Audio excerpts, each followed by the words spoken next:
हम अपने काम से रिप्लाई देंगे, हम बात से नहीं कहेंगे।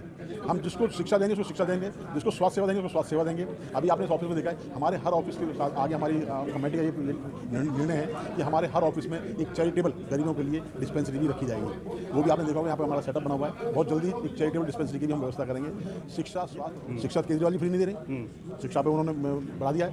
ठीक है, देश के हर शिक्षा का स्तर बढ़ाया, बढ़िया किया है उन्होंने। शिक्षा का स्तर आप जो बढ़िया कह रहे हैं, वो एक भी स्कूल ऐसा मॉडल नहीं है, वो केवल एक दिखाने के लिए है। बाकी आप दिल्ली में जितने भी प्राइवेट स्कूल हैं, सभी आप अगर फीस देखेंगे कि मध्यम गरीब आदमी की बात छोड़ दो, मध्यम वर्ग का व्यक्ति भी स्कूल में चल नहीं पाएगा। सर्वजन की बात देश में चल नहीं पाएगी। सर्वजन की बात जिसने की है वो उसको धोखा दिया है।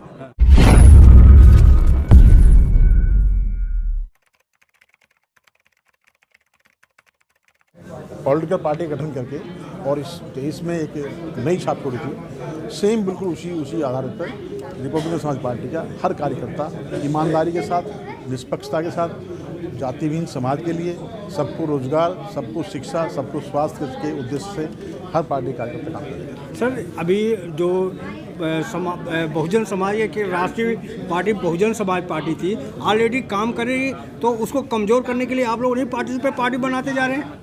नहीं, देखिए, हमने आप जो कह रहे हैं कि बहुजन समाज पार्टी का जो कंसेप्ट है वो अलग है, वो बहुजन मूवमेंट है। हम सुन नहीं गए, मैं भी बहुजन समाज पार्टी के प्रदेश अध्यक्ष हूँ। आज आप देखेंगे कि जो प्रदेश में जो सरकार बैठी हुई है, सरकार में अगर आप देखेंगे तो उनका प्रोटेक्शन कहाँ से हुआ है? जो सरकार में लोग बैठे हुए हैं, जो सरकार में जो आज कई मंत्री बने बैठे हैं, कई एमएलए बने बैठे हैं, वो उनका प्रोडक्शन उसी मूवमेंट से है जो आप बता रहे हैं। लेकिन हम उस सरकार में तो नहीं है।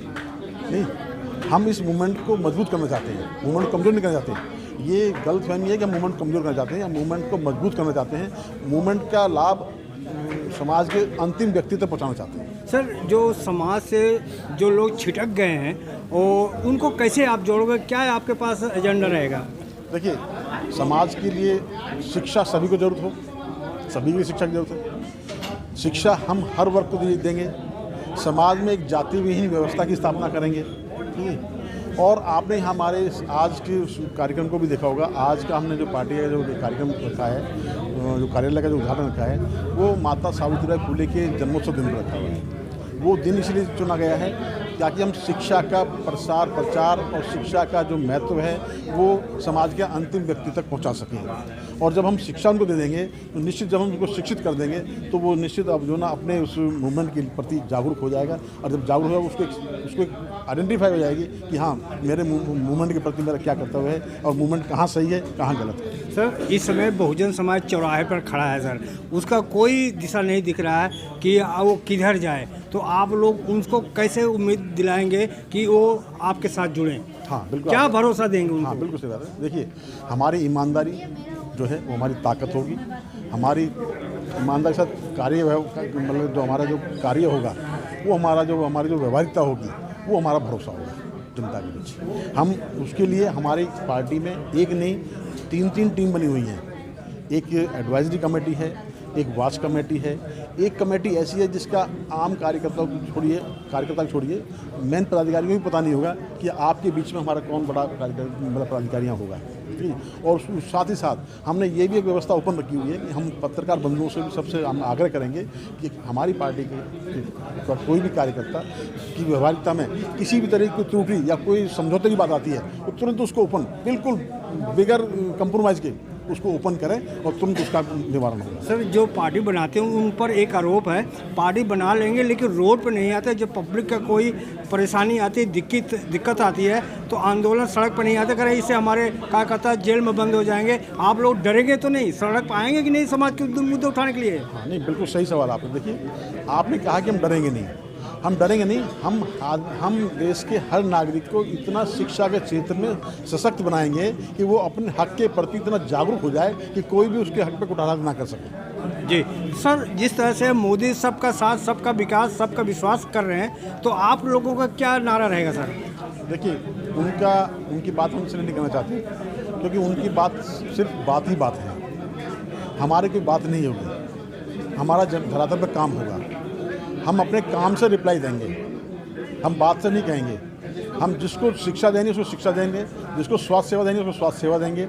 अभी आपने इस ऑफिस में देखा है, हमारे हर ऑफिस के साथ आगे हमारी कमेटी का ये निर्णय है कि हमारे हर ऑफिस में एक चैरिटेबल गरीबों के लिए डिस्पेंसरी भी रखी जाएगी। वो भी आपने देखा होगा, यहाँ पर हमारा सेटअप बना हुआ है। बहुत जल्दी एक चैरिटेबल डिस्पेंसरी की भी हम व्यवस्था करेंगे। शिक्षा, स्वास्थ्य, रोजगार, पर्यावरण। सर, दिल्ली में एक केजरीवाल हैं, पूरे जनता को फ्री दे रहे हैं, सब कुछ फ्री, महिलाओं को फ्री में बस पास है और शिक्षा है, रोजगार है, बिजली है, सब फ्री कर रहे हैं। आप लोग क्या पब्लिक को आप देंगे? देखिए, देश की सरकार की जिम्मेदारी होती है कि देश के हर नागरिक को शिक्षा फ्री दिया है।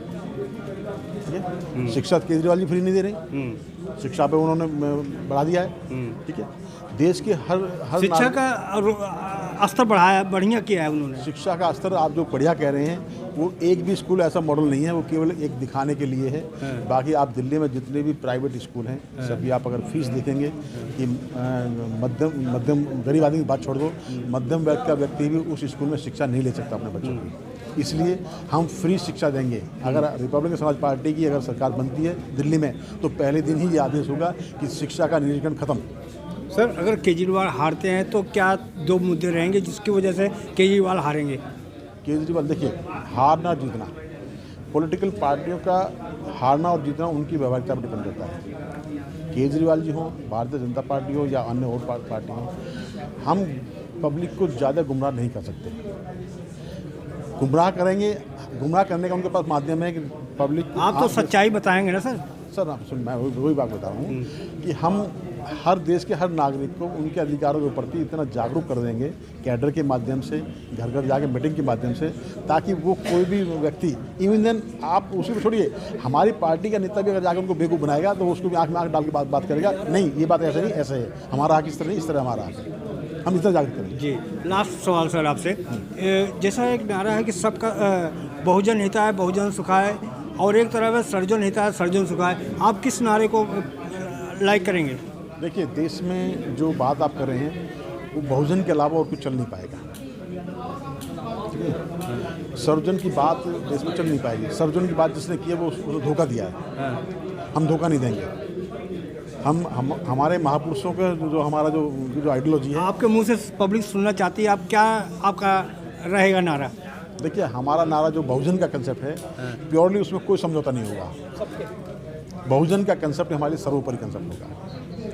भारत का जो संविधान है वो बहुजन के लिए है, तो बहुजन का जो एक उनका जो हक है, वो हक उनको दिलाना ही हमारा संकल्प होगा। हुआ है, तो आप इसमें किस पद पे हैं सर? देखिए सर, पद महत्वपूर्ण नहीं है, वैसे मैं पद पर हूँ और पद महत्वपूर्ण नहीं है। हमारे यहाँ पद सब लोग समान हैं। अभी हमारे नेशनल प्रेसिडेंट माननीय सत्यार्थी जी ने बोला था कि मैं भले ही नेशनल प्रेसिडेंट हूँ, लेकिन ये महत्वपूर्ण नहीं है। हमारे यहाँ पर जो भी कार्यकर्ता है, जो बूथ लेवल पर भी काम करेगा, उसको भी उतना ही पावर है, उतना ही अधिकार है, उसको अपनी सच बात कहने का उतना अधिकार है, उसका भी उतना ही सम्मान किया जाएगा।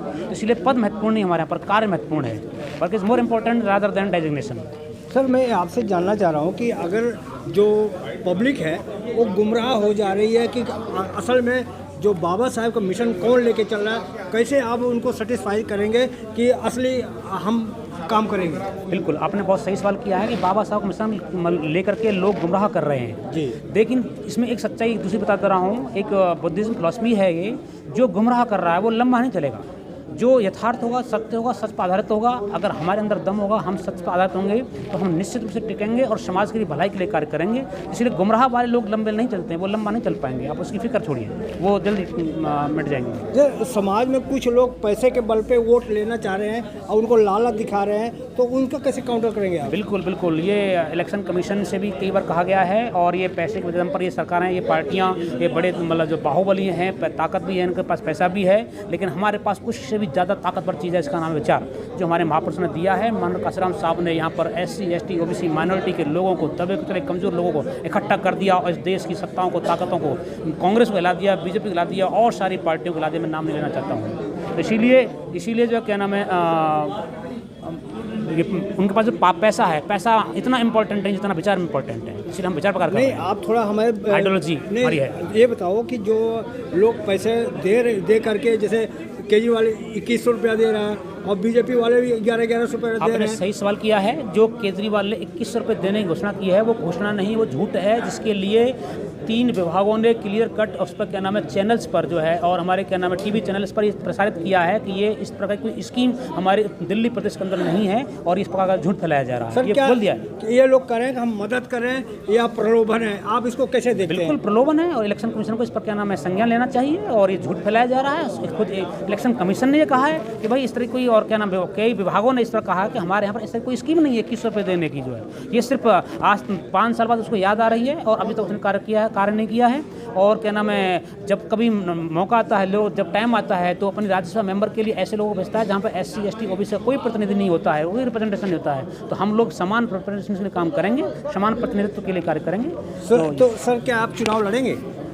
अभी इस पर विचार किया जा रहा है कौन चुनाव लड़ेगा कौन चुनाव नहीं लड़ेगा। उसको जल्दी ही हमारी लिस्ट जारी की जाएगी, पूरा घोषणा कर दी जाएगी। दिल्ली में लड़ेंगे? बिल्कुल लड़ेंगे, तैयार हैं पूरी तरीके से चुनाव लड़ने के लिए।